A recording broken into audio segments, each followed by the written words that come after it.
fire can burning my eyes.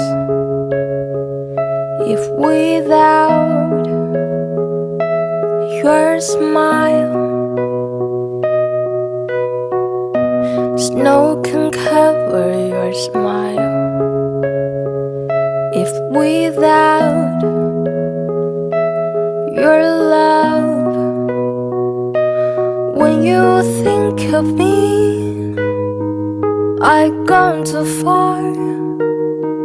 I can reach into your heart. I know that. Assalamualaikum warahmatullahi wabarakatuh. Halo semuanya, perkenalkan saya Radita Maharani, mahasiswa dari Program Studi Pendidikan Biologi Fakultas Keguruan dan Ilmu Pendidikan Universitas Muhammadiyah Profesor Dr. Hamka.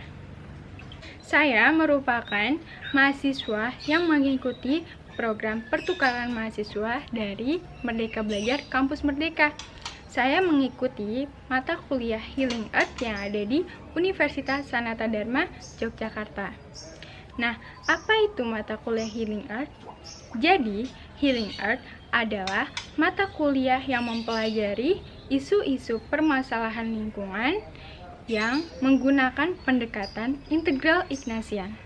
Pendekatan integral Ignatian ini memadukan 3 kajian, yaitu kaji ilmu pengetahuan, kaji etika, dan kaji spiritualitas. Dalam mata kuliah ini, kami mengkaji 6 masalah lingkungan. Yang pertama, ada perubahan iklim global. Yang kedua, ada krisis air. Yang ketiga, ada hilangnya biodiversitas. Yang keempat, ada energi. Yang kelima, ada masalah ketahanan pangan. Dan yang terakhir adalah masalah industri ekstraktif.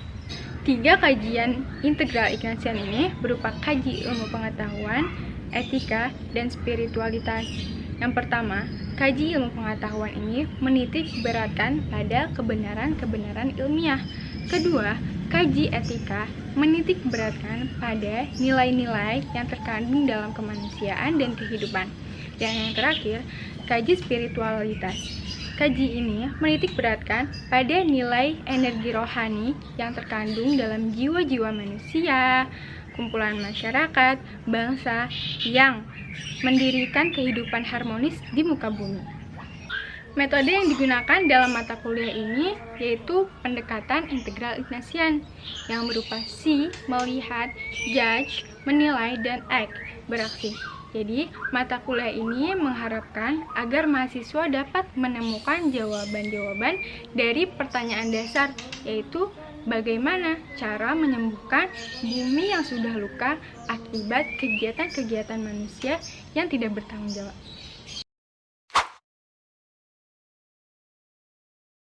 Disebut monoteisme, kepercayaan pada satu Allah, satu tujuan hidup, kesatuan kita dengan Sang Pencipta kita ini, itulah tujuan hidup kita. Planet bumi juga mengalami evolusi dari yang struktur sederhana menuju ke arah struktur yang kompleks. Demikian juga oleh teorian dilihat adanya evolusi di kesadaran, ya, komponen kesadaran. Kesadaran ini sejauh ini integrasi, keterkaitannya satu sama lain. Apa itu etika? Mengapa kita perlukan?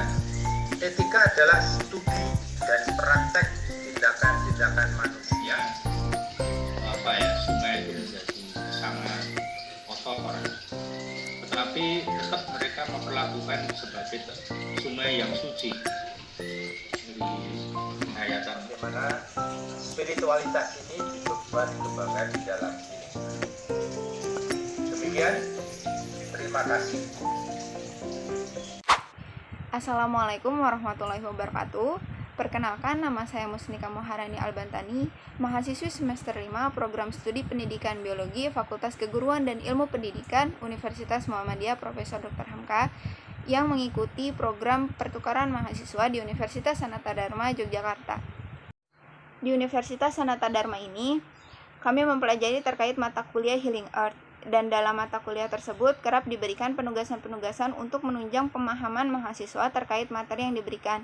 Salah satu materinya yaitu terkait krisis ekologi. Dan penugasan yang diberikan yaitu mengkaji penyebab serta dampak dari global warming yang banyak diperbincangkan saat ini dan menjadi masalah yang dihadapi oleh semua orang. Dalam penugasan tersebut, mahasiswa diminta untuk melihat kondisi alam saat ini dan mengaitkannya dengan fenomena-fenomena alam yang terjadi serta dampaknya terhadap lingkungan. Peningkatan suhu bumi ini dipengaruhi oleh berbagai macam faktor yang tidak lain berasal dari aktivitas manusia, mulai dari aktivitas pembakaran bahan bakar fosil, industri maupun transportasi, tindakan pengundulan hutan, serta aktivitas pertanian. Salah satu contoh yang saya temukan yaitu saat saya ke Gunung Bendera, itu ada pembakaran lahan untuk pertanian dengan cara dibakar lahannya, dan itu tidak hanya lahan yang akan digunakan, namun juga merembet ke lahan-lahan yang lain, dan di situ tentu akan ada flora dan fauna yang ikut mati karena proses pembakaran tersebut. Dan ada juga kegiatan peternakan yang dilakukan oleh sebagian masyarakat. Beberapa aktivitas manusia tersebut ternyata menghasilkan emisi karbon yang berdampak pada efek rumah kaca. Efek rumah kaca adalah efek akibat panas yang dipantulkan ke permukaan bumi dan terperangkap oleh gas-gas yang ada di lapisan atmosfer sehingga mengalami pemberhentian dan dia tidak dapat kembali keluar angkasa. Akibatnya panas cahaya matahari terperangkap di dalam bumi sehingga suhu udara di bumi semakin panas. Jika gas-gas rumah kaca makin meningkat jumlahnya di atmosfer, maka efek pemanasan global akan semakin signifikan dan dampaknya akan terus bertambah buruk dari tahun ke tahun. Mengutip dari jurnal Lingkungan Hidup yang dipublish di Jurnal Universitas Indonesia terkait krisis ekologi mengatakan bahwa sudah banyak glacier yang sekarang mencair dan menyusut di seluruh dunia kalau suhu bumi terus meningkat. Glacier itu akan terus mencair. Saat glacier mencair, permukaan laut akan naik dan hal ini bisa menyebabkan banjir di kota-kota yang terletak di dekat pantai dan hewan pun akan bermigrasi ke tempat yang lebih dingin karena habitat lama mereka terlalu hangat atau panas. Hal ini bisa mengganggu rantai makanan dan membuat beberapa spesies terancam punah jika pemanasan terus berlangsung. Informasi lainnya yang saya dapatkan dari website lingkungan hidup yaitu bahwa daratan di bumi akan menghilang dalam waktu 30 tahun mulai dari sekarang. Hal itu diperkuat dengan pemberitaan yang ada di CNN Indonesia. Salah satu kota yang ada di pesisir pantai itu kan Jakarta. Lembaga Ilmu Pengetahuan Indonesia menyatakan Jakarta memiliki potensi tenggelam dalam beberapa tahun mendatang. Dampak lain dari fenomena global warming ini yaitu terjadinya El Nino dan La Nina, seperti yang disampaikan pada pemberitaan berikut ini. Apa sih sebenarnya La Nina itu? Ini dia, ada peta Indonesia dan juga ada sebagian Laut Pasifik. Jadi ini terjadi, kita tahu ada dua fenomena alam yang saling bertolak belakang, La Nina dan El Nino. Kalau El Nino dampak yang dirasakan ke Indonesia itu kekeringan, musim kemarau ya. Nah kalau La Nina dampaknya adalah musim hujan. Berangkat dari penjelasan serta permasalahan tersebut, kita dapat mengurangi dampaknya secara tidak langsung, yaitu dengan mengurangi pemakaian energi listrik, mengurangi pemakaian plastik dan limbah yang tidak dapat didaur ulang agar kita tidak mencemari lautan. Kita dapat mengganti kantong plastik dengan shopping bag dan kita juga bisa beralih dari kendaraan pribadi ke kendaraan umum karena ini dapat mengurangi jejak karbon dioksida di atmosfer.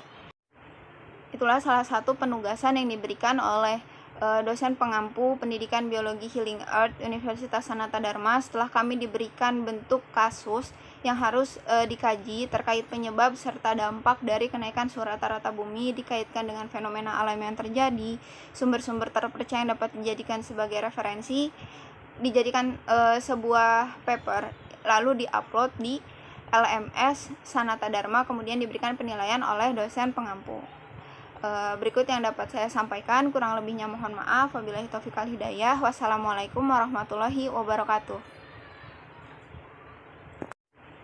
Itulah salah satu penugasan yang diberikan oleh dosen pengampu pendidikan biologi Healing Earth Universitas Sanata Dharma setelah kami diberikan bentuk kasus yang harus dikaji terkait penyebab serta dampak dari kenaikan suhu rata-rata bumi dikaitkan dengan fenomena alam yang terjadi, sumber-sumber terpercaya yang dapat dijadikan sebagai referensi, dijadikan sebuah paper lalu diupload di LMS Sanata Dharma kemudian diberikan penilaian oleh dosen pengampu.